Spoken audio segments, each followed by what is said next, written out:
நாள் உங்களோடு கூட நான் பேச வேண்டும் என்கிற தலைப்பு 1 சாமுவேல் புஸ்தகம் 17வது அதிகாரம். 17வது அதிகாரம் சொன்னாலே நமக்கு ஞாபகத்துக்கு வந்துடும். என்ன வந்துடும்? தாவீது கோலியாத். தாவீது கோலியாத் இல்லையா? கோலியாத்தை தாவீது என்ன செய்ய வெற்றி செய்தார். ஒரு கூழாங்கல் 5 கூழாங்கல் எடுத்துட்டு போனாரு. ஒரு கூழாங்கலை வச்சு என்ன செய்தார்? நெத்தில அடிச்சாரு. அடிச்ச உடனே அவர் கீழே விழுந்தாரு. தலையை வெட்டி எடுத்து கொண்டு வச்சுட்டார். இது நமக்கு ஞாபகத்துக்கு வரும். இதை உண்மையிலே 17வது அதிகாரம் சொன்னாலே தாவீது கோலியாத் இல்லையா? அதுதான் நம்ம கற்றுக்கொள்ள வேண்டிய அந்த 17வது அதிகாரத்தில் கற்றுக்கொள்ள வேண்டிய பாடங்கள். ஆனா நான் வித்தியாசமா என்ன எடுத்திருக்கேன்னு சொன்னா, தாவீதின் கடமை உணர்வு, தாவீதின் கடமை உணர்வு அப்படிங்கிற ஒரு தலைப்புல எடுத்திருக்கிறேன். இதெல்லாம் வந்தாலும் கூட ஆனா தாவீதினுடைய கடமை உணர்வு அந்த வேத பகுதியில நிறைய இருக்கிறது. அதுல நான் உங்களுக்கு ஒரு 7 பாயிண்ட் நான் எடுத்திருக்கிறேன். தாவீதினுடைய கடமை உணர்வு. முதல்ல பாத்தீங்க 15வது வசனத்தை நீங்க படிங்க. தாவீது சவுலை விட்டு திரும்பி போய் பெத்லேமில் இருக்கிற தன் தகப்பனுடைய ஆடுகளை மேய்த்து கொண்டிருந்தான். 16வது அதிகாரம் 13வது வசனம். அப்பொழுது சாமுவேல் தைலக்கொம்பை எடுத்து அவனை அவன் சகோதரர் நடுவிலே அபிஷேகம் பண்ணினான். அந்நாள் முதற்கொண்டு கர்த்தருடைய ஆவியானவர் தாவீதின் மேல் வந்து இறங்கியிருந்தார். சாமுவேல் எழுந்து ராமாவுக்கு போய்விட்டார். பாருங்க, தாவீது இப்ப யாரு தெரியுமா? அபிஷேகம் பண்ணப்பட்ட ஒரு மனுஷன் இல்லையா? தாவீது ஒரு ராஜாவாக அபிஷேகம் பண்ணப்பட்ட ஒரு மனுஷன். 2வது, ஆவியானவர் அவனுக்குள் என்ன செய்திருக்கிறார்? தங்கி இருக்கிறார். 3வது, சவுலுக்கு அடுத்தபடியாக வேலை செய்யக்கூடிய அதிகாரம் உள்ள ஒரு மனுஷன். அவருக்கு இருக்கிற பதவி 3 பதவி. 1, அபிஷேகம் பண்ணப்பட்டவர். 2வது, ஆவியானவர் தாவீதின் மேல் என்ன செய்தார்? இறங்கினார். 3வது, ராஜாவோடு கூட இருந்த ஒரு மனுஷன், சவுலோடு கூட இருந்த ஒரு மனுஷன். அந்த மனுஷன் இப்ப என்ன செய்யறாருன்னா, எங்க போறாரு? திரும்ப வீட்டுக்கு போன உடனே தன் ஆடுகளை என்ன செய்யறார்? மேய்த்து கொண்டு. கடமை உணர்வு உள்ள ஒரு மனுஷன் இல்லையா? யோசனை பண்ணி பாருங்க. ஆடுகளை விட்டுட்டு தான் வந்தாரு. விட்டுட்டு வந்த உடனே அபிஷேகம் பண்ணப்பட்டாச்சு, ஆவியானவர் இறங்கியாச்சு. அங்க சவுல் என்னோடு கூட இருக்கட்டும் சொல்லி தாவீதை தன்னோடு கூட வச்சு கொண்டார். இவ்வளவு அதிகாரம் உள்ள ஒரு மனுஷன் ஆவியானவரை பெற்று அபிஷேகம் பெற்று ராஜாவோடு கூட இருக்கிற மனுஷன் திரும்ப வீட்டுக்கு போகும்போது எப்படி போகணும் இல்லையா? ஆனா 15வது வசனத்துல வாசிக்கிறோம், தாவீது சவுலை விட்டு திரும்பி போய் பெத்லேமில் இருக்கிற தன் தகப்பனுடைய ஆடுகளை மேய்த்து கொண்டிருந்தான். தன் தகப்பனுடைய ஆடுகளை மேய்த்து கொண்டு இருந்தான். நான் இப்படி எழுதியிருக்கிறேன், பெருமை இல்லாத தாவீது. பெருமை கிடையாது. நமக்கென்னா எப்படி இருக்கும்? யோசனை பண்ணி பாருங்க. நம்முடைய வாழ்க்கை கொஞ்சம் தரம் உயர்ந்திருக்குமானா பழைய விஷயங்களை செய்வோமா இல்லையா? தாவீதை கூட்டிட்டு வந்தாச்சு, அபிஷேகம் பண்ணாச்சு, ஆவியானவரை வந்தாச்சு. இவர் ராஜாவோடு கூட இருக்கிற ஒரு மனுஷன், இவ்வளவு ஆசீர்வாதங்கள் பெற்று இருக்கிற ஒரு தாவீது திரும்ப வீட்டுக்கு போய் என்ன செஞ்சிருக்கிறாரு? தன் தகப்பனுடைய ஆடுகளை மேய்த்து கொண்டிருக்கிறான் அப்படின்னு சொல்லி வாசிக்கிறோம். பெருமை இல்லாத ஒரு மனுஷன், தனக்கு என்ன பொறுப்பு கொடுக்கப்பட்டு இருக்கிறதோ அந்த பொறுப்பை உண்மையாய் செய்த ஒரு மனுஷன். நமக்கு இப்படி யோசனை பண்ணி பாருங்க. நமக்கு இப்படிப்பட்ட ஒரு வாய்ப்பு கிடைக்குன்னு வச்சுக்கோங்களேன். இப்படிப்பட்ட ஒரு வாய்ப்பு, அது ஆடு மேய்த்து கொண்டு இருக்கிறோம். தன்னை ஆடு மேய்த்து கொண்டு இருக்கிறவனை கூட்டிட்டு வந்து அபிஷேகம் பண்ணப்பட்டு ஆவியானவர் இறங்கி ராஜாவோடு கூட இருக்க வைக்கப்பட்ட ஒரு சூழ்நிலை வரும் பொழுது இப்ப நம்முடைய நிலையானது ஒரு ஸ்டெப் மேல வந்துருச்சு இல்லையா? ஆடு மேய்த்து கொண்டு இருக்கிற ஒரு மனுஷன் அபிஷேகம் பண்ணப்பட்ட நிலைமைக்கு மாறியாச்சு இல்லையா? அப்ப மாறினதுக்கு அப்புறம் திரும்ப அதே இடத்துக்கு போவோமா? யோசனை பண்ணி பாருங்க. நமக்கு கொஞ்சம் வசதி வந்தாலோ, இல்ல கொஞ்சம் நமக்கு ஞானம் வந்தாலோ, இல்ல கொஞ்சம் நமக்கு எல்லாரை விட ஒரு ஸ்தானங்கள் மேல வந்துட்டாலோ அடுத்த வேலையை செய்யறதுக்கு நம்மளால நினைக்க முடியல. நமக்கு கொடுக்கப்பட்ட வேலையை செய்வதற்கு நம்மளால முடியல இல்லையா? இயேசு கிறிஸ்து பாருங்க, அவர் ஊழியம் கொல்லும்படி வராதபடி அவர் என்ன செய்தார்? ஊழியம் செய்யும்படி வந்தார். அவர் நினைச்சா என்ன செய்யலாம் தெரியுமா? என்ன செய்யலாம்? மனுஷனை உருவாக்கலாம். அவர் நினைச்சா மனுஷனை உருவாக்கலாம். நீ செய்யடா, நீ அந்த வேலையெல்லாம் செய், அந்த வேலையெல்லாம் செய்யன்னு சொல்லலாம். ஆனா அவர் அதை சொல்லல. தானே என்ன செய்தார்? அந்த வேலையை செய்தார். அதுதான் தலைவனுக்கு நல்ல ஒரு அழகு. இல்லையா? தலைவனுக்கு ஒரு நல்ல அழகு, மனுஷனை உருவாக்கி விட்டுட்டு ஒரு வீட்டுல உட்கார்றது நல்ல தலைவனுடைய அழகு. தலைவன் என்ன செய்யணும்? வேலை செய்யணும் இல்லையா? அப்ப நம்முடைய ஆண்டவராக இயேசு கிறிஸ்து ஊழியம் கொள்ளும்படி வராதபடி ஊழியம் செய்யும்படி வந்தார் இல்லையா?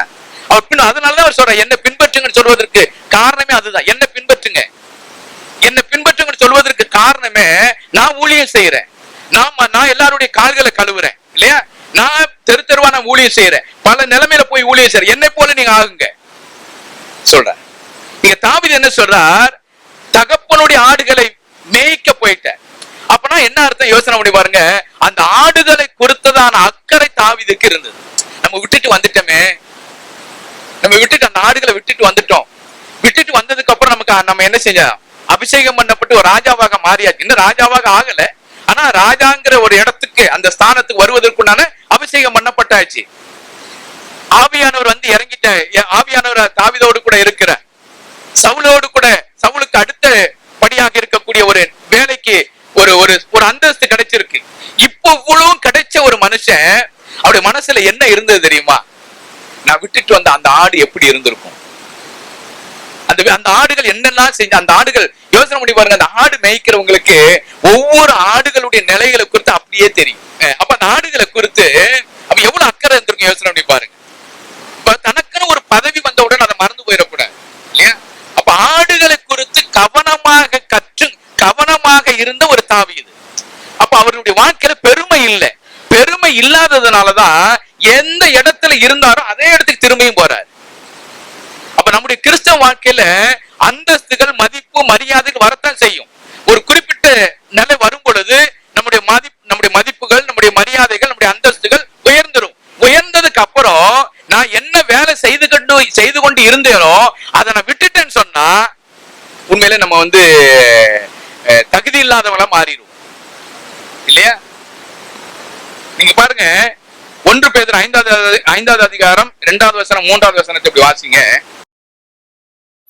உங்களிடத்தில் உள்ள தேவனுடைய மந்தையை நீங்கள் மேய்த்து கட்டாயமாய் அல்ல, மனப்பூர்வமாயும் அவலட்சணமான ஆதாயத்திற்காக அல்ல, உற்சாக மனதோடும் சுதந்திரத்தை இருமாப்பாய் ஆளுகிறவர்களாக அல்ல, மந்தைக்கு மாதிரிகளாகவும் கண்காணிப்பு செய்யுங்கள். மந்தைக்கு மாதிரிகளாக கண்காணிப்பு என்ன செய்யுங்க. உற்சாகத்தோடு கூட என்ன செய்யணும் இல்லையா? அந்த ஆடுகளை குறித்து அது கண்காணிக்க வேண்டிய வேலை என்னுடைய வேலை. இப்படி யோசனை பண்ணி பாருங்க. நான் இப்படி யோசிச்சேன், அந்த ஆடுகள்லாம் என்ன நினைச்சுக்கிட்டு இருந்து தெரியுமா? தாவீது எப்ப வருவார் இல்லையா? அந்த எதிர்பார்ப்பு இருந்துகிட்டே இருக்கும். நாங்க முன்ன இந்த ஆரம்ப காலத்துல ஒவ்வொரு சனிக்கிழமையான நான் வீடுகளுக்கு போவேன். ஒவ்வொரு சனிக்கிழமை தோறும் வீட்டுக்கு போவேன். ஒரு சனிக்கிழமை நான் வீட்டுக்கு போகலன்னா அந்த ஞாயிற்றுக்கிழமை சர்ச்சுக்கு வர மாட்டாங்க. அப்புறம் அடுத்த வாரம் கேட்பேன், என்ன ஏன் சர்ச்சுக்கு வரல அப்படின்னு கேட்பேன். அப்ப அவங்க சொல்லுவாங்க, நீங்க போன வாரம் சனிக்கிழமை என்ன செய்யல, வராதனால ஞாயிற்றுக்கிழமை லீவ் விட்டீங்கன்னு நினைச்சிட்டேன், அதனால நான் சர்ச்சுக்கு வரல. அப்ப அவங்களுடைய எதிர்பார்ப்பு என்ன இருக்குன்னா, சனிக்கிழமை ஆனா இந்த பாஸ்டர் என்ன செய்வாரு, வீட்டுக்கு வருவாரு இல்லையா? அந்த எதிர்பார்ப்பு இருக்குது. இந்த எதிர்பார்ப்பு பூர்த்தி செய்ய வேண்டிய வேலை என்னுடைய வேலை. எனக்கு ஒரு மதிப்பு, எனக்கு பணமும் பதவியும் பட்டமும் கிடைச்சதுக்கு அப்புறம் அந்த இடத்த நான் விட்டுட்டேன்னு சொன்னா அந்த ஆடு எவ்வளவு வேதனைப்படும் இல்லையா? எவ்வளவு வேதனைப்படும். அப்ப தாவீது என்ன நினைச்சாருன்னா, நான் விட்டு வந்த ஆடுகளை குறித்தான கவலை தாவீதுக்கு இருந்தது. அதனாலதான் திரும்பி என்ன செய்யறார், ஓடுறார். தான் விட்டு வந்த ஆடுகளை மேய்ப்பதற்காக திரும்ப போறார். அப்ப மந்தைக்கு மாதிரிகளாக இருக்கணும். அதான் வாசிக்கிறோம் இல்லையா? 3வது வசனம், சுதந்திரத்தை இருமாப்பாய் ஆளுகிறவர்களாக அல்ல, மந்தைக்கு மாதிரிகளாகவும் கண்காணிப்பு செய்யணும் இல்லையா? அந்த மந்தை வந்து எப்போதுமே எதிர்பார்ப்பு உள்ள ஒரு மந்தையாக இருக்கணும் இல்லையா? அதுக்கு மாதிரியாக நம்ம என்ன கண்காணிப்பு செய்யணும். அப்ப அதைத்தான் இங்க சொல்றார், பெருமை இல்லாத ஒரு தாவீது. 2வது காரியம் பாருங்க, 20வது வசனம். தாவீது அதிகாலையில் எழுந்து ஆடுகளை காவலாளி வசமாய் விட்டு ஈசாய் தனக்கு கற்பித்தபடியே எடுத்துக்கொண்டு போய் ரதங்கள் இருக்கிற இடத்திலே வந்தான். சேனைகள் அணிவகுத்து நின்று யுத்தத்திற்கென்று ஆர்ப்பரித்தார்கள். அடுத்து என்ன செய்யறாருன்னா, அவங்க அப்பா சொல்றாரு, அண்ணங்கள்லாம் எங்க இருக்கிறாங்க, போர்க்களத்துல இருக்கிறாங்க, நீங்க அவனுடைய நலன்களை விசாரிச்சுட்டு வரணும் அப்படின்னு சொல்றாங்க. அப்ப சொல்லும் பொழுது இவர் என்ன செய்யறாருன்னா, தாவீது அதிகாலையிலே எழுந்து ஆடுகளை காவலாளி வசமாய் விட்டு ஈசாய் தனக்கு கற்பித்தபடியே எடுத்துக்கொண்டு போய் ரதங்கள் இருக்கிற இடத்தில் வந்தான். சேனைகள் அணிவைத்து நின்று யுத்தத்திற்கென்று ஆர்ப்பரித்தார்கள். அப்ப என்னன்னா, அதுல ஒரு வார்த்தை போட்டிருக்கு, ஈசாய் தனக்கு கற்பித்தபடியே செய்தான்.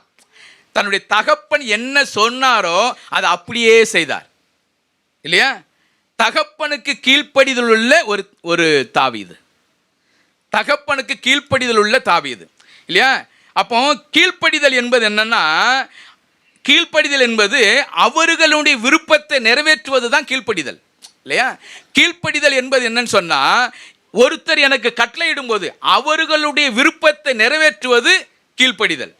அந்த கீழ்ப்படியும் பொழுது ஒருவேளை அதுல எனக்கு பாதிப்பு வந்தாலும் நான் என்ன செய்யணும்? கீழ்ப்படியணும். அதான் கீழ்ப்படிதல். இன்னைக்கு கீழ்ப்படிதல்னா என்ன நினைக்கிறோம் தெரியுமா? எனக்கு பிரச்சனை வராம இருந்தா கீழ்ப்படிவோம். எனக்கு பிரச்சனை வருமானா நம்ம என்ன செய்யறது இல்லை? கீழ்ப்படுகிறது இல்லை. உண்மைதானே? என்ன தம்பிங்களா? கேட்டுதானே? இப்ப நம்மளே என்னன்னா, அதாவது கீழ்ப்படிதல் என்பது என்னன்னா, அவர்களுடைய விருப்பம், அவங்க என்னென்ன விரும்புகிறாங்களோ அந்த விருப்பத்தை நிறைவேற்றுவது தான் கீழ்ப்படிதல். அந்த கீழ்ப்படியும் பொழுது அதனால் எனக்கு பிரச்சனை வருமானாலும் நான் என்ன செய்யணும்? கீழ்ப்படியணும். இன்னைக்கு நம்ம என்ன செய்யறோம் தெரியுமா? எனக்கு பிரச்சனை வராமல் இருந்தால் நான் என்ன செய்வேன்? கீழ்ப்படிவேன். ஒருவேளை எனக்கு பிரச்சனை வருமானா நான் என்ன செய்ய மாட்டேன்? கீழ்ப்படிய மாட்டேன். இயேசு கிறிஸ்து பாருங்க, இந்த பூமியில மனுஷனாக வரும் பொழுது அவர் மரிப்பார் என்பது அவருக்கு தெரியும். நான் மரிக்க போகிறேன் என்பதும் அவருக்கு தெரியும் இல்லையா? எப்படியெல்லாம் மரிக்க போகிறேன் என்பதும் அவருக்கு தெரியும். அவர் எவ்வளவு அவமானப்பட போறார் என்பதும் அவருக்கு தெரியும். அவருக்கு தெரியாத ஒன்றுமே கிடையாது இல்லையா? அவரை என்ன செய்வாங்க? வாரினால் அடிப்பாங்க, முகத்தில் காரி துப்புவாங்க இல்லையா? தலையில முள்முடி சூட்டுவாங்க, கைகளிலும் கால்களிலும் ஆணிகள் அறைவாங்க, சிலுவையில் நடுமரத்தில் தொங்க வைப்பாங்க. இப்படியாகத்தான் மரிக்க போகிறேன் என்பது என் ஆண்டவராக இயேசு கிறிஸ்துவுக்கு தெரியும். அப்படி தெரிந்திருந்து அவர் என்ன செய்தார்? கீழ்ப்படிந்தார் இல்லையா? அதுதான் கீழ்ப்படிதல். கீழ்ப்படிதல் என்பது எனக்கு பாதிப்பே வரக்கூடாது என்பது அல்ல. கீழ்ப்படிதல் எனக்கு பாதிப்பு வந்தாலும் நான் என்ன செய்யணும்? கீழ்ப்படியணும். இதை என்ன செய்தார்னா, இந்த தாவீது என்ன செய்தார்? தகப்பனுக்கு அவர் சொன்னபடியே செய்தார். அவர் என்ன சொன்னார்? மேல உள்ள வசனத்துல நீங்க படிச்சு பார்த்தீங்கன்னா சொல்றார், நீ எந்திரிச்சு போகணும், அவங்களுக்கு தேவையான உணவு பண்டங்கள்லாம் எடுத்துட்டு போகணும், அவங்கள்ட்ட போய் நான் என்ன நலம் விசாரிச்சுட்டு வரணும், இதெல்லாம் சொல்றார். இது எல்லாம் என்ன செய்தார்? அதை தான் ஒரு வாசகம் போட்டிருக்கு. என்ன வாசகம்? ஈசாய் தனக்கு கற்பித்தபடியே செய்தார் இல்லையா? அதுல ஒரு வார்த்தை கூட என்ன செய்யல? மாத்தல. கீழ்ப்படிதல் அப்படிதான் இல்லையா? அதைத்தான் எபேசியர் 6வது அதிகாரம் 1வது வசனம் இப்படி வாசிக்கிறோம். பிள்ளைகளே, உங்கள் பெற்றாருக்கு கர்த்தருக்குள் கீழ்ப்படியுங்கள், இது நியாயம். பிள்ளைகளே, உங்கள் பெற்றோருக்கு கர்த்தருக்குள் கீழ்ப்படியுங்கள், இது நியாயம். கர்த்தருக்குள் கீழ்ப்படியணும் இல்லையா? அடுத்து அதே வாசகம் தான் கொலோசியர் 3:20 இப்படி வாசிக்கிறோம். பிள்ளைகளே, உங்களை பெற்றாருக்கு எல்லா காரியத்திலேயும் கீழ்ப்படியுங்கள், இது கர்த்தருக்கு பிரியமானது. எல்லா காரியத்திலும் கீழ்ப்படியணும் இல்லையா? எபேசியரை சொல்லும் பொழுது பிள்ளைகளே நீங்கள் என்ன செய்யுங்க? கர்த்தருக்குள் கீழ்ப்படியுங்க. ஆனா எபேசியர்ல வாசிக்கும் பொழுது, கொலோசியர்ல வாசிக்கும் பொழுது, பிள்ளைகளே உங்கள் பெற்றோருக்கு எல்லா காரியத்திலும் என்ன செய்யணும்? கீழ்ப்படியணும். நம்ம எதுக்கெல்லாம் கீழ்ப்படுகிறோம் யோசனை பண்ணி பாருங்க.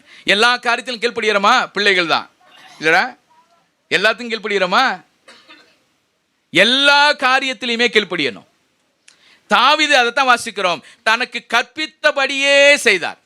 நீங்க பார்த்தீங்கன்னா பெத்லகேம்ல இருந்து ஏலா பள்ளத்தாக்குக்கு 31 கிலோமீட்டர், 31 கிலோமீட்டரை அவர் என்ன செய்ய பயணப்பட்டு என்ன செய்தார்?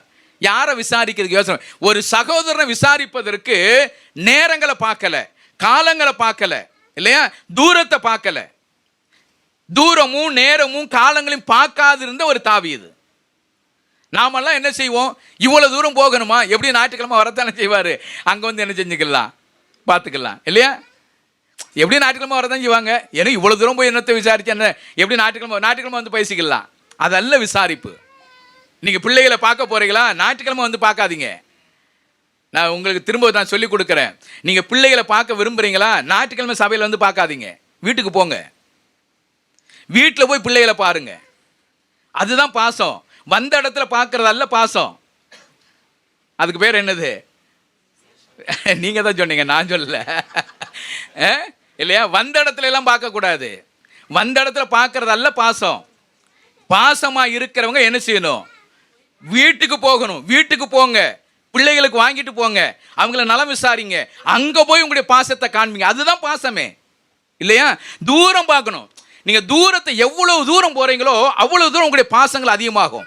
நீங்க பக்கத்துல பக்கத்துல பார்க்கும்போது அது பாசமே கிடையாது, அது இல்லையா? அவங்க வந்ததுனால பார்க்குறீங்க, வரலன்னா பார்க்காம விட்டுருவீங்க. ஆனா என்ன செய்யணும்? தூரமா நீங்க போகும்பொழுதுதான் நீங்க அதற்காக நேரங்கள், பணங்கள், உங்களுடைய சரீர உழைப்புகள் எல்லாத்தையும் செலவு பண்ணி போய் பார்க்குறீங்க. அப்ப தூரமா போய் பார்க்கணும். இங்க வாசிக்கணும், தன்னுடைய சகோதரனுடைய நலனை விசாரிப்பதற்கு 31 கிலோமீட்டர் பயணம் செய்து போய் நினைச்சு பார்க்கிறார். யோசனை பண்ணி பாருங்க, இல்லையா? கடமை உணர்வு உள்ள ஒரு மனுஷன், தன்னுடைய சகோதரனுடைய நலனை விசாரிப்பதற்கு அவ்வளோ ஆர்வம் உள்ள ஒரு மனுஷன்.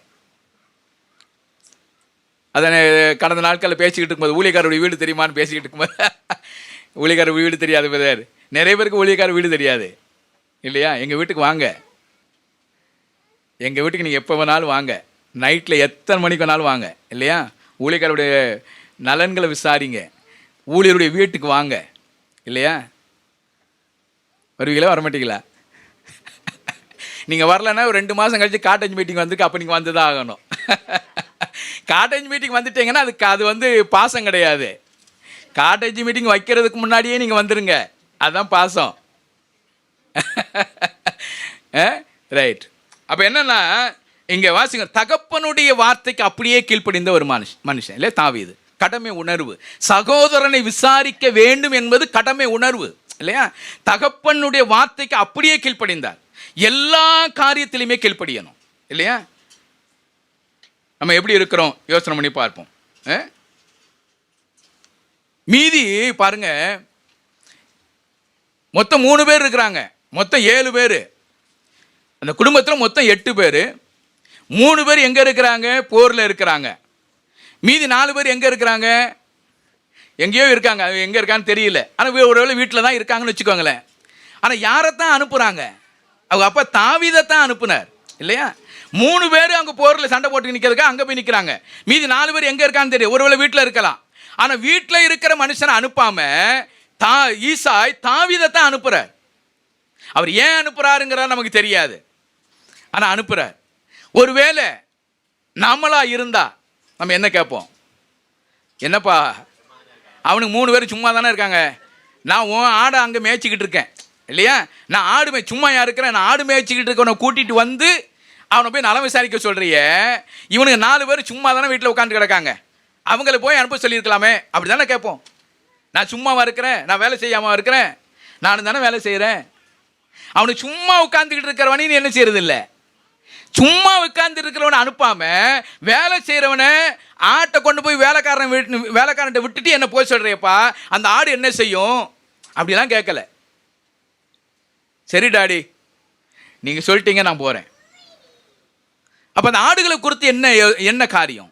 ஆடுகளை குறித்து ஆடு வேலைக்காரன்ட்ட தான் நிற்குது, இல்லையா? வேலைக்காரன்ட்ட விட்டுட்டு வர்றாரு.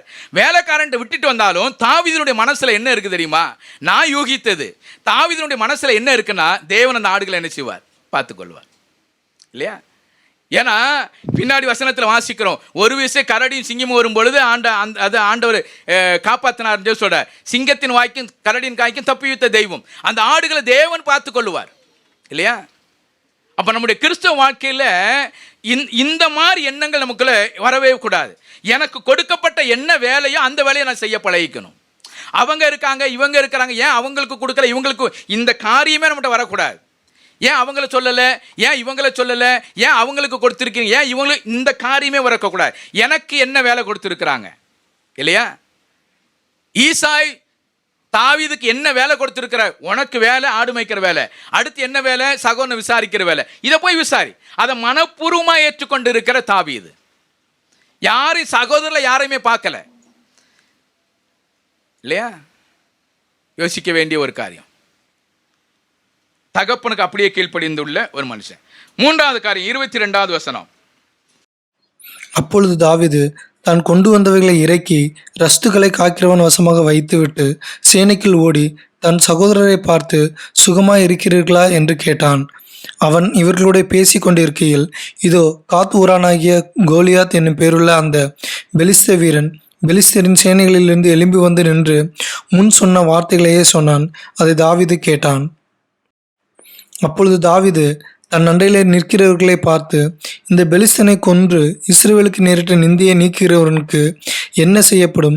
ஜீவனுள்ள தேவனுடைய சேனைகளை நிந்திக்கிறதற்கு விருத்த சேதனம் இல்லாத இந்த பெலிஸ்தன் எம்மாத்திரம் என்றான். நிந்தையை நீக்கிறவனுக்கு என்ன செய்யப்படும்? தாவீது அடுத்து கேட்கிறாரு. எதிர்பார்ப்புள்ள ஒரு தாவீது. தாவீது என்ன கேட்கிறாருன்னா, இந்த நிந்தையை நீக்கிறவனுக்கு என்ன செய்யப்படும்? அவர் கேட்கிற ஒரு கேள்வி என்ன கேட்கிறாருன்னா, இப்ப இந்த இவ்வளவு பிரச்சனை நடக்குது, இந்த கோலியாத்தை வென்றுட்டா இவ்வளவுலாம் செய்யப்படும் சொல்லும்போது தாவீது என்ன கேட்கிறாருன்னா, இந்த நிந்தையை நீக்கிறவனுக்கு என்ன செய்யப்படும்?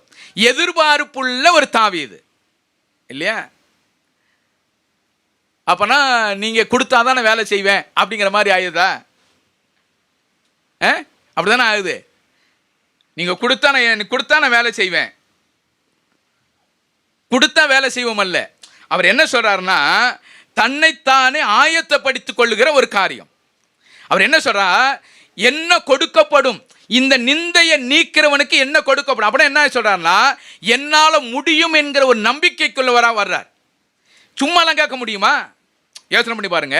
இந்த நிந்தையை நீக்கிறவனுக்கு என்ன கொடுக்கப்படும் சும்மா கேட்க முடியுமா? சும்மா கேட்க முடியாது.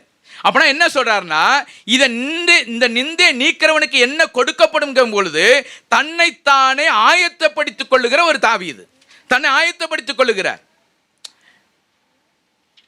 அப்ப அதுக்கு அவங்க என்ன சொல்றாங்க? 25வது வசனத்துல, அந்நேரத்தில் இஸ்ரவேலர் வந்து நிற்கிற அந்த மனுஷனை கண்டீர்களா? இஸ்ரவேலை நிந்திக்க வந்து நிற்கிறான்.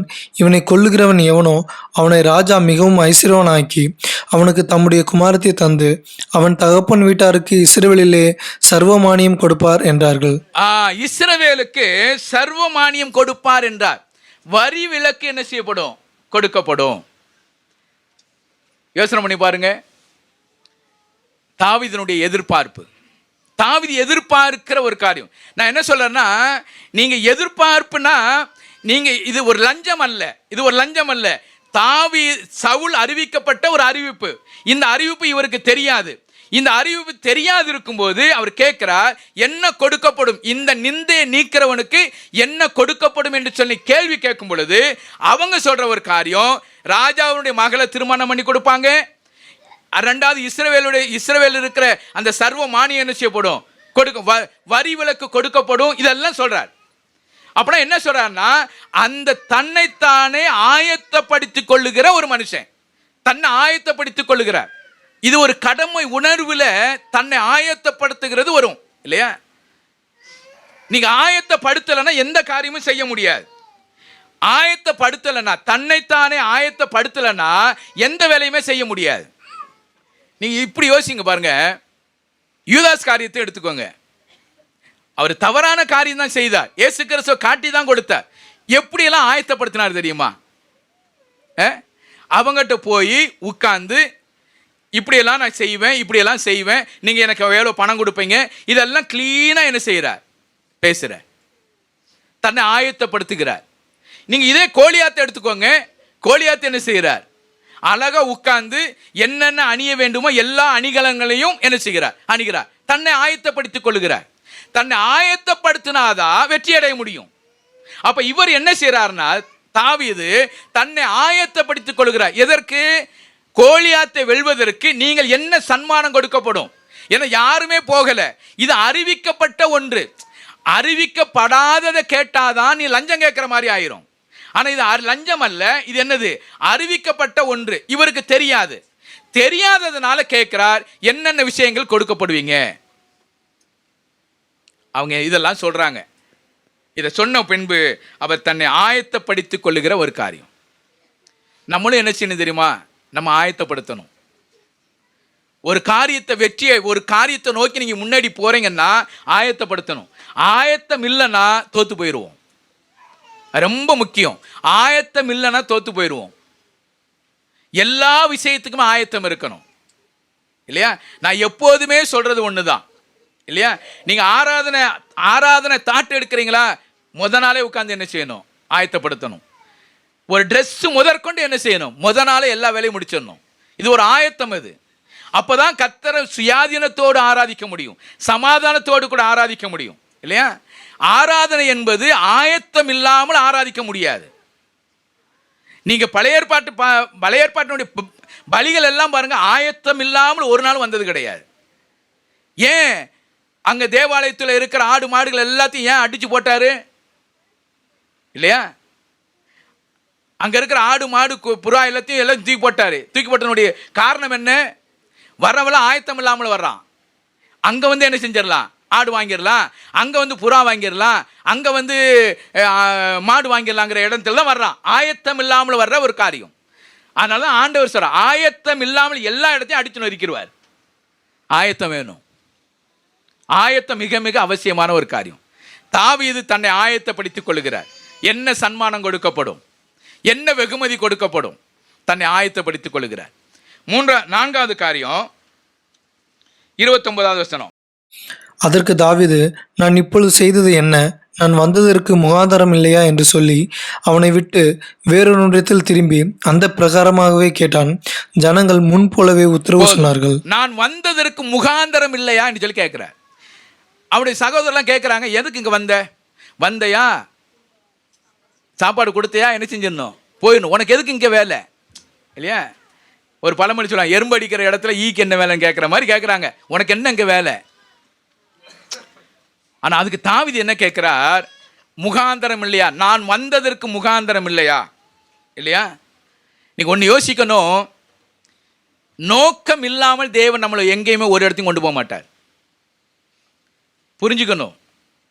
நம்மளை ஒரு இடத்துல கொண்டு போறாருன்னா நோக்கம் இல்லாமல் தேவன் ஒரு இடத்துக்கும் கொண்டு போக மாட்டார். நீங்க செய்ய வேண்டிய காரியங்களை நீங்க தான் செய்யணும், வேற யாரையும் செய்ய வைக்கவும் மாட்டார். அதை புரிஞ்சுக்கணும். நீங்க செய்ய வேண்டிய காரியத்தை நீங்க தான் செய்யணும். நான் இப்படி எழுதியிருக்கிறேன், தோற்று போவதற்கு அல்ல, ஜெயிப்பதற்காகவே உங்களை என்ன செய்வார்? கொண்டு போவார் இல்லையா?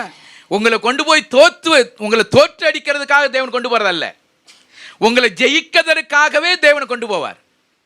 ஒன்று நீங்க ஜெயிக்கணும், இல்லை உங்களை எதிர்பார்த்து கொண்டு இருக்க அந்த ஜனங்கள் ஜெயிக்கணும். இதுக்கு தான் தேவன் உங்களை கொண்டு போவார். முகாந்தரம் இல்லாமல் தேவன் ஒருவனையுமே எங்கேயுமே கொண்டு போய் சேர்க்க மாட்டார்.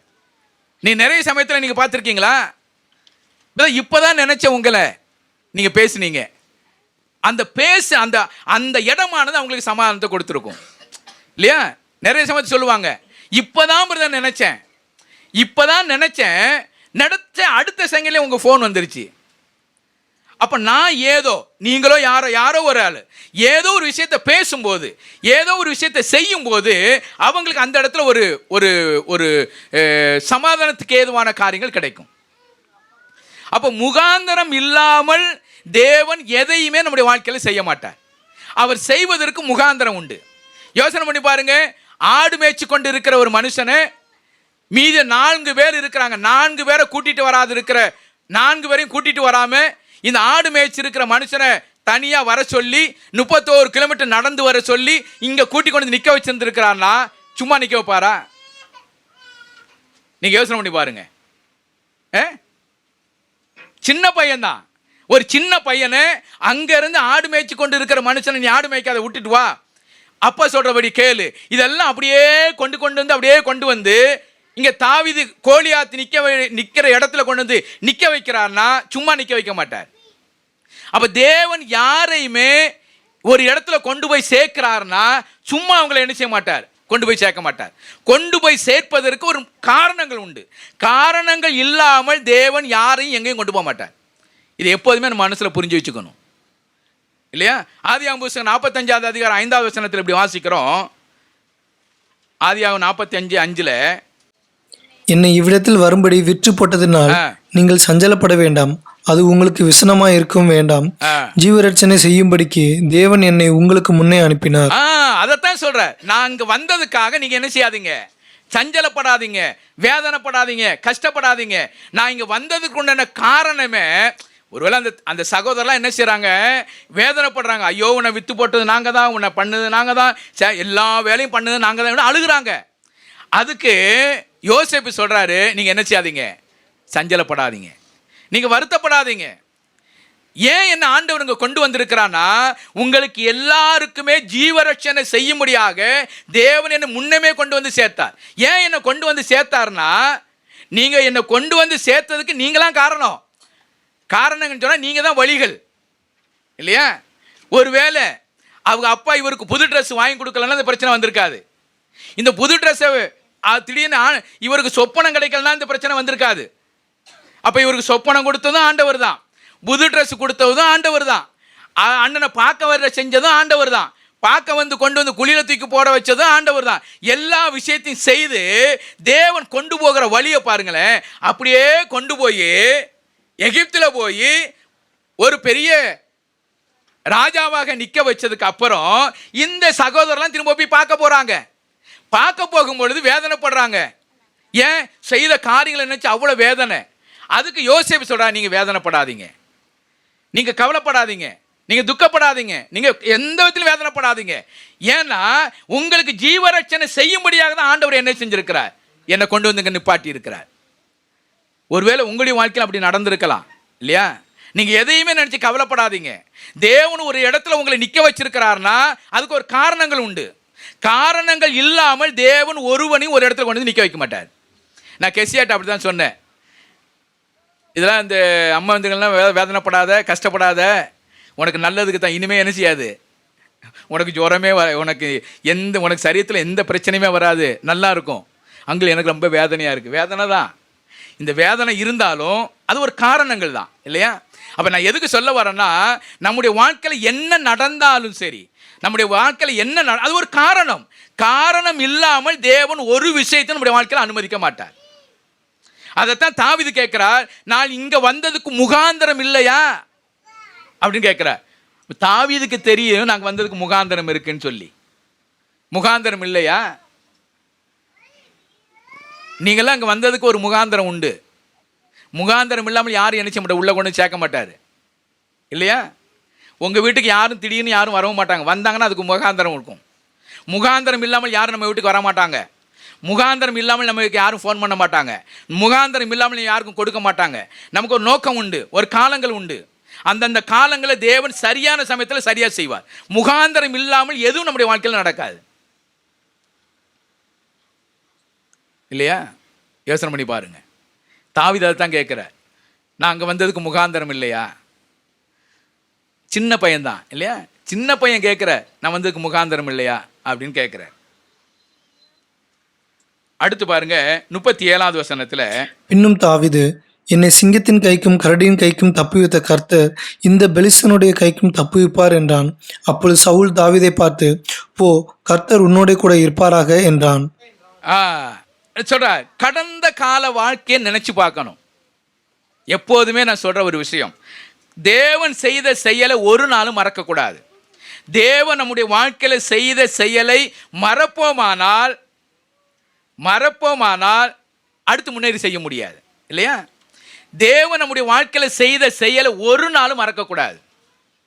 நான் திரும்ப என்னுடைய வாழ்க்கையில் ஞாபகத்துக்கு வர்றதுக்கு, நான் இந்த ஊழியத்தில் நிலைச்சு நிற்கிறதுக்கு காரணமே என்னுடைய தேவைகள், அன்னைக்கு இருந்த நாட்களில் தேவைகள் ஆண்டவர் என்னுடைய தேவைகளை சந்தித்தார். வெறும் 250 ரூபா என்னால் கொடுக்க முடியல. நான் உங்களுக்கு திரும்ப சொல்லியிருப்பேன், இருந்தால் ஞாபகத்துக்காக நான் சொல்கிறேன். வெறும் 250 ரூபா என்னால் வாடகை கொடுக்க முடியல. 99 வெறும் 250 ரூபா. நான் அப்போ ஜெபம் பண்ண, ஆண்டவர் 250 ரூபா என்னால் வாடகை கொடுக்க முடியலையே, நான் என்ன செய்யறது? மறுநாள் வாடகை கொடுக்கணும். அப்புறம் ஒருத்தர் தான் எனக்கு வந்து எங்கள் வீட்டில் பர்த்டே வந்து ஜெபம் பண்ணுங்கன்னு சொல்லி கூப்பிட்டாரு. நான் போனேன், 100 ரூபா கொடுத்துட்டாங்க, மீதி 150 ரூபா வேணும். என்ன ஆண்டவர் 100 ரூபா கொடுத்துட்டீங்க, இன்னும் 150 ரூபாய்க்கு நான் என்ன பண்ணுறது? அடுத்த நாள் வாடகை கொடுக்கணும். என் மனசில் என்ன ஓடுது தெரியுமா? நான் உங்களுடைய ஊழியக்காரன், உங்களுடைய ஊழியத்தை செய்கிறேன்னா 250 ரூபா என்னால் வாடகை கொடுக்க முடியலன்னா எல்லாரும் என்ன நினச்சிவாங்க? ஏளனமாக என்ன பேசுவாங்க. நான் ஊழியம் செய்ய முடியாது. இந்த 250 ரூபாய்க்கு நான் என்ன பண்ணுறது? ஜெபம் பண்ணேன். அடுத்து நாங்கள் பர்த்டேக்கு போயிட்டு வர்றேன். என் வீட்டில் ஒரு கதவில், என்னுடைய கதவில் ஒரு பேப்பர் உள்ளே வச்சுருந்தாங்க. இந்த மாதிரி எங்கள் வீட்டுக்கு வாங்கினாங்க. வீட்டுக்கு போனேன், 1000 ரூபா கொடுத்தாங்க. எப்படின்னு யோசனை பண்ணி பாருங்கள். 4 மடங்கு, 1 மடங்கல்ல 2 மடங்கு, 4 மடங்கு. 4 மடங்கு 1991 ஆண்டவர் என்ன ஆசீர்வதிச்சார். 99 ஏன்? ஊழியத்துக்கு வந்த புதுசு அது. அந்த ஊழியத்தினுடைய வந்த நாட்களில் நான் என்ன செய்ய இடறி போயிடக்கூடாது. அன்னையிலேருந்து இன்ன வரைக்கும் பணத்துக்காக, வாடகைக்காக, எந்த விஷயத்துக்காக நான் யார்ட்டையும் நின்னது கிடையாது. ஏன்னா ஆண்டவர் பெரியவர் இல்லையா? ஆண்டவர் பெரியவர். இன்னைக்கு 12,000 ரூபா வாடகை கொடுக்குறேன். அன்னைக்கு வெறும் 250 ரூபா கொடுக்கறதுக்கு அவ்வளோ வேதனை, கஷ்டம். இன்னைக்கு 12,000 ரூபா எப்படி கொடுக்கறது? ஆண்டவர் பெரியவர் இல்லையா? ஆண்டவர் பெரியவராக இருக்கிறார். அப்போ நான் எதுக்கு சொல்ல வேணா, கடந்த கால வாழ்க்கையை மறக்கக்கூடாது. தேவன் செய்த செயலை நம்ம மறந்தோமானா அடுத்து முன்னேறி போக முடியாது இல்லையா? நம்ம என்ன செய்கிறோம்? எதிர்காலத்தையே பார்த்துக்கிட்டு இருக்கிறோம். அடுத்து என்ன செய்யறது, அடுத்து என்ன செய்யறது, அடுத்து என்ன, அப்படிலாம் பார்த்துக்கிட்டு இருக்கிறோம். பின்னாடி ஆண்டவர் எனக்கு என்ன செய்தார் இல்லையா? அன்னைக்கு இருந்த கடவுள் தானே இன்னைக்கு இருக்க போறார், நாளைக்கு இருக்க போறார் இல்லையா? வேதம் என்ன சொல்லுகிறது? அவர் நேற்றும் இன்றும் என்றும் மாறாதவர். அவர் மாறவே போறது கிடையாது. மாறாது இருக்கிற தெய்வத்தை நேற்றைக்கு எனக்கு எப்படி இருந்தாரோ இன்னைக்கு எப்படி இருக்கிறார், நாளைக்கு எப்படி இருக்கிறார் இல்லையா? எல்லா காலங்களுக்கும் போதுமானவராக இருக்கிற நம்முடைய தெய்வம். பழைய காரியங்களை மறக்கக்கூடாது. பழச மறப்போமானா அடுத்த ஸ்டெப் வைக்க முடியாது. நீங்க யோசிட்டு பாருங்க, உங்க வாழ்க்கையில ஒவ்வொருத்தருடைய வாழ்க்கையிலையும் தேவன் பல விதங்கள்ல ஆண்டவர், பல நிலைமையில ஆண்டவர் ஆசீர்வதிச்சிருக்கிறான்னு சொல்றதை விட தேவன் கிரியை செய்திருக்கிறார். தேவனுடைய செயல் வந்திருக்கிறது இல்லையா? பல நிலைமையில உங்களுடைய வாழ்க்கையில் ஆண்டவர் செயல்பட்டு இருக்கிறார். இதை நீங்க மறப்பீங்களானா அடுத்த ஸ்டெப் போக முடியாது. மறக்கக்கூடாது. என்னுடைய வாழ்க்கையில் ஆண்டவர் செய்த நன்மையில ஒரு நாளும் மறக்கக்கூடாது. ஒவ்வொரு நாளும் தேவன் செய்த நன்மையில நினைச்சு பார்க்கணும், கடந்த கால வாழ்க்கையில இல்லையா? அப்போ இங்க வாசிக்கிறோம், இந்த தாவீது கடந்த காலத்துல தேவன் செய்த செயலை முன்னிட்டு முன்னாடி காரியத்துக்கு போறார். அவர் என்ன சொல்றார்? நான் ஒரு நாள் ஆடு மேய்ச்சிக்கிட்டு இருக்கும்போது சிங்கம் வந்தது, கரடி வந்தது, அதனுடைய வாய்க்கு ஆண்டவர் என்ன செய்தார்? என்னை தப்பி வைத்தார். இந்த பெலிஸ்தனை என்னை தப்பி வைக்க மாட்டாரா அப்படின்னு போறார். அப்புறம் என்ன அர்த்தம்? பழைய வெற்றியை வச்சு முன்னாடி போறார். நம்ம அப்படிதான் யோசிக்கணும் இல்லையா? யோசிக்க வேண்டிய ஒரு காரியம். பழச மறக்கக்கூடாது. 6வது காரியம் 45வது வசனம். அதற்கு தாவீது பெலிஸ்தனை நோக்கி, நீ பட்டயத்தோடும் ஈட்டியோடும் கேடகத்தோடும் என்னிடத்தில் வருகிறாய். நானோ நீ நிந்தித்த இஸ்ரவேலுடைய இராணுவங்களின் தேவனாகிய சேனைகளுடைய கர்த்தரின் நாமத்திலே உன்னிடத்தில் வருகிறேன். அவர் சொல்றார், எதிரியை பெரிதாக பார்க்காதபடி தன்னோடு கூட இருக்கிற தெய்வத்தை பெரிதாக பார்த்தார். வெற்றிக்கு அடுத்த ஒரு காரியம், எதிரியை பெருசா பார்க்காதீங்க. பிரச்சனைகளை என்னைக்குமே பெருசாவே பார்க்காதீங்க. பிரச்சனைகளையும் தனக்கு எதிராக இருக்கிற எதிராளியும் நீங்க பெருசா நீங்க பார்த்துட்டீங்கன்னா என்ன செய்ய முடியாதுன்னா, தன்னோடு கூட இருக்கிறவர் யார் என்பது மறந்து போயிடுவோம் இல்லையா? அப்ப எதிராளியை பெருசா பார்க்க கூடாது. என்னைக்குமே தனக்கு எதிராக இருக்கிறவங்களை பெருசாவே நீங்க பார்க்காதீங்க. தன்னோடு கூட இருக்கிறவர் யார் இல்லையா? பாருங்க, 1 யோவான் புஸ்தகம் 4வது அதிகாரம் 3:4 அப்படி வாசிக்கிறோம். 1 யோவான் 4:3-4. மாம்சத்தில் வந்த இயேசு கிறிஸ்துவை அறிக்கை பண்ணாத எந்த ஆவியும் தேவனால் உண்டானதல்ல. வருமென்று நீங்கள் கேள்விப்பட்ட அந்தி கிறிஸ்துவனுடைய ஆவி அதுவே. அது இப்பொழுதும் உலகத்தில் இருக்கிறது. பிள்ளைகளை, நீங்கள் தேவனால் உண்டாயிருந்து அவர்களை ஜெயித்தீர்கள். ஏனெனில் உலகத்தில் இருக்கிறவனிலும் உங்களில் இருக்கிறவர் பெரியவர். நீங்கள் தேவனால் உண்டாயிருந்து அவர்களை ஜெயித்தீர்கள், ஏனெனில் உலகத்தில் இருக்கிறவனிலும் உங்களில் இருக்கிறவர் பெரியவர். இதுதான் எப்போதுமே நம்ம மனசுல இருக்கணும். உலகத்தில் இருக்கிறவனை காட்டில் எனக்குள் இருக்கிறவர் பெரியவர். தாவீதுடைய மனசுல என்ன இருந்தது தெரியுமா? எப்பா, நீ ஈட்டியோடும் பட்டயத்தோடு தான் வர்ற, ஆனா நான் யார வரேன்னா, நீ நிந்தித்த இஸ்ரவேலின் தேவனாகிய கர்த்தருடைய நாமத்தினால நினைச்சேன் வர்றேன். எவ்வளவு ஸ்ட்ராங்கா சொல்றாரு பாத்தீங்களா? நீ ஈட்டியோடும் பட்டயத்தோடு தான் வர்ற, நான் யாரோடு வர்றேன்? நீ நிந்தித்த இஸ்ரவேலின் தேவனாகிய கர்த்தருடைய நாமத்தினாலே வருகிறேன். அதைத்தான் என்ன சொல்ல வாசிக்கிறோம்? யாத்திராகமம் 15:3 இப்படி வாசிக்கிறோம். யாத்திராகமம் 15:3, கர்த்தரே யுத்தத்தில் வல்லவர், கர்த்தர் என்பது அவருடைய நாமம். கர்த்தரே யுத்தத்தில் வல்லவர் இல்லையா? அதைத்தான் அவர் யோசிக்கிறார். கர்த்தரே யுத்தத்தில் வல்லவர். நீ நிந்தித்த இஸ்ரவேலின் தேவனாகிய கர்த்தருடைய நாமத்தினாலே நான் வருகிறேன். இந்த கர்த்தர் யார்? யுத்தத்தில் வல்லவர். அவருடைய நாமத்தில் வர்றேன் இல்லையா? யோசனை பண்ணி பாருங்க. அவர் ஜெயித்ததற்கு அடுத்த காரணம் என்னன்னா, எதிரியை பெரிதாக பார்க்கல. நீங்கள் எந்த காரியமாக இருந்தாலும் சரி, உங்களுடைய வாழ்க்கையில் என்ன நடந்தாலும் நீங்கள் அதை பெருசாக பார்த்துட்டீங்கன்னா அது உங்களுக்கு பெருசாகவே தெரியும். நீங்கள் எதை பெருசாக பார்க்குறீங்களோ அது உங்களுக்கு பெருசாக தெரியும் இல்லையா? நீங்கள் பிரச்சனைகளை பெருசாக பார்த்தீங்கன்னா அது பிரச்சனை பெருசாக தெரியும். ஆண்டவரை பெருசாக பார்த்தீங்கன்னா ஆண்டவர் உங்களுக்கு பெருசாக தெரியும். நீங்கள் எதை பெருசாக பார்க்குறீங்க இல்லையா? பிரச்சனைகளையா ஆண்டவரையா? ஆண்டவரை பெருசாக பார்க்குறவங்களும் இருக்கிறாங்க. ஐயோ இவ்வளோ பெரிய தெய்வம், இவர் என்ன பண்ண போகிறாரோ அப்படிலாம் இல்லை. பிரச்சனைகளை என்னைக்குமே அது ஒரு பொருட்டாவே எண்ணக்கூடாது இல்லையா? பிரச்சனைகளை ஒரு பொருட்டாவே எண்ணக்கூடாது. நமக்குள் இருக்கிற தெய்வம் எவ்வளவு பெரிய தெய்வம் என்பதை அதை ஒரு மேன்மைப்படுத்தவும் அதை பெரிதாக்கவும் அந்த தெய்வத்துக்கு கொடுக்க வேண்டிய மதிப்பும் மரியாதையும் நான் கொடுப்பேனானா வெற்றி அடைஞ்சிடலாம் இல்லையா? இந்த தாவீது வெற்றி அடைஞ்சதுக்கு என்ன விஷயம் பாருங்க. இத்தினோண்டு ஒரு கூழாங்கல் இல்லையா?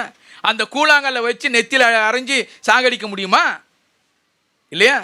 அவ்வளோ பெரிய ஒரு மனுஷன் எவ்வளவு ஆகாரம் சாப்பிட்டிருப்பார், என்னென்னலாம் பயிற்சி எடுத்திருப்பார்.